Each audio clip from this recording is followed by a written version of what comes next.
একটা সন্তান জন্ম নেয় ওদিন বাড়ির লোক ছাড়া বাইরের কোনো লোকে দেখে না। ঠিক চাঁদটা যেদিন জন্ম নেয় ওদিন আমাদের বাংলাদেশের কোথাও চাঁদ দেখা যায় না, ঠিক ওই পশ্চিম আকাশে চাঁদ দেখা যায়। এজন্য ওই অনুসারিতে আমরা চাঁদ দেখি। আমি আছি চাঁদপুরের হাজীগঞ্জ উপজেলার সাদরা গ্রামে। এই গ্রামের মাওলানা আবু ইসহাক, তার মাধ্যমে মূলত আগাম ঈদের প্রচলন শুরু হয়। আমার পেছনে যে কবরটি দেখা যাচ্ছে সেই কবরটি মূলত আবু ইসহাকের।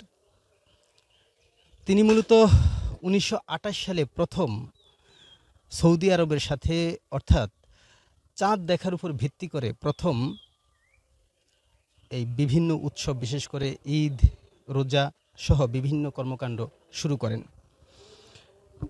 এরপরেই অবশ্য চাঁদপুরের বিভিন্ন গ্রাম, এখন তো সারা দেশের বেশ কিছু জেলায় এবং বেশ কিছু উপজেলায় এই আগাম ঈদ উদযাপিত হয়ে আসছে। তো এখানে এই যে আগাম ঈদের যে প্রচলন, এটার চর্চাটা ধরে রেখেছেন আবু ইসহাকের 6 জন ছেলে।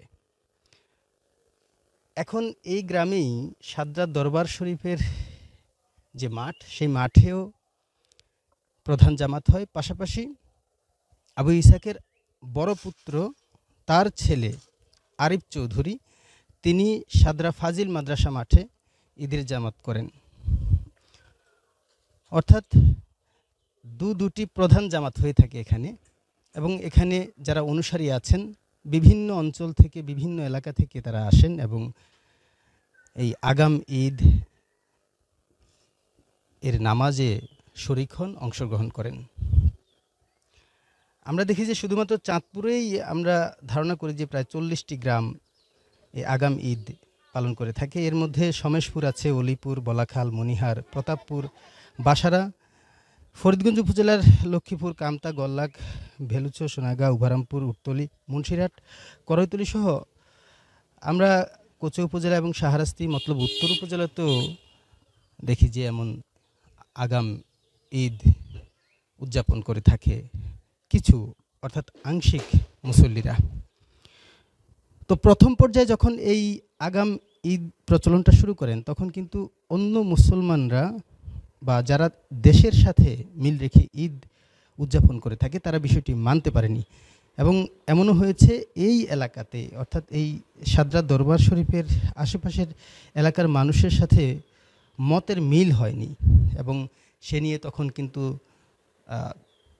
সংঘর্ষ জড়িয়েছে দুই পক্ষের মধ্যে। তখন অবশ্য পুলিশ পাহারায় এরপরে এই ঈদের জামাতগুলো বা বিভিন্ন কর্মকাণ্ডগুলো পরিচালিত হতো।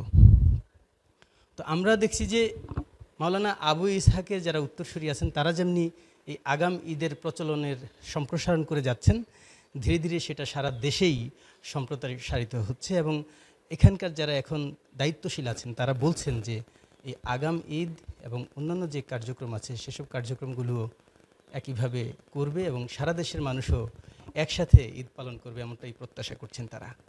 সারা বিশ্বের জন্য একই হুকুম, একই দিন নামাজ পড়তে হবে। সেই মোতাবেক আমরা হুজুরকে ফলো করে, মক্কা মদিনাকে ফলো করে, আমরা ইসলামকে ফলো করে, কোরআন হাদিসকে ফলো করে আমরা এইভাবে আমরা নামাজ আদায় করে যাচ্ছি। আমরা সারা মুসলমানরা, বিশ্বের সবাই চাঁদ দেখে রোজা রাখতেছে, ঈদ করতেছে, ওই দিকটা আমরা ফলো করে আমরাও একই সাথে করতেছি। তো এটা আমাদের কাছে অনেক ভালো লাগতেছে। আসলে আমরা করে আসছি, করব এবং আমাদের করতে হবে এবং এদের সাথে আমাদের ভালোই লাগে। সাদরা দরবার শরীফে আর আল হযরত পীর সাহেব কালো আমার বাবাজান কিবলা রহমতুল্লাহ আলাই 1928 সাল থেকেই শরীয়তের এই গুরুত্বপূর্ণ বিধানটাকে উদ্ঘাটন করেছেন এবং সাদরার জমিনে চালু করেছেন। এখন সেই থেকেই দিন দিন সম্প্রসারিত হচ্ছে। আল্লাহ পাকের মেহরবানিতে আজকে শুধু সাদরার মধ্যে সীমাবদ্ধ না, সাদরার আশেপাশে সব গ্রাম এবং অন্যান্য উপজেলা, জেলা এভাবে প্রসার হতে হতে এখন গোটা রাষ্ট্রীয়ভাবে, বিশেষ করে বিভাগীয় পর্যায়েও সব জায়গায় আছে। রাজধানী ঢাকায় পর্যন্ত বহু জামাত অনুষ্ঠিত হচ্ছে। মূল বিধানটা হচ্ছে যে পৃথিবীর যে কোনো এক জায়গায় চাঁদ দেখা গেলে নির্ভরযোগ্য সূত্রে সংবাদটা পৌঁছলেই সবাই একযোগে ঈদ রোজা সহ যাবতীয় অনুষ্ঠানাদি পালন করতে হয় নির্ধারিত নিজস্ব স্থানীয় সময়ের সাথে মিল রেখে একই দিনে ও তারিখে। যে সিদ্ধান্তটা কিতাবে এভাবে এসেছে, ইজা সাবাত আল হিলালু ফি বালাদিন লাজিমা সাইরান নাস ফি সাইরা আখতারিদ দুনিয়া। দুনিয়ার কোনো একটা প্রান্তে চাঁদ দেখা গেলে নির্ভরযোগ্য সূত্রে সংবাদ পৌঁছলেই সবাই ঈদ রোজা সহ যাবতীয় অনুষ্ঠানাদি পালন করতে হয়। এটা হানাফি, মালিকি এবং হাম্বলি সহ 3 মযহাবের চূড়ান্ত সিদ্ধান্ত এবং শাফি মযহাবেরও একটা অংশ এর সাথে একমত আছে।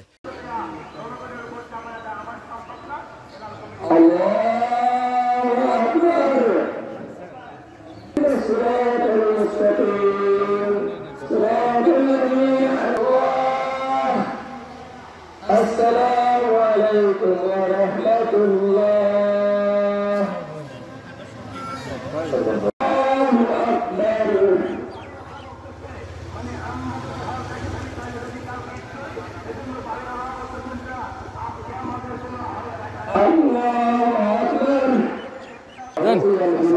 في أي مكان من أماكن الدنيا أو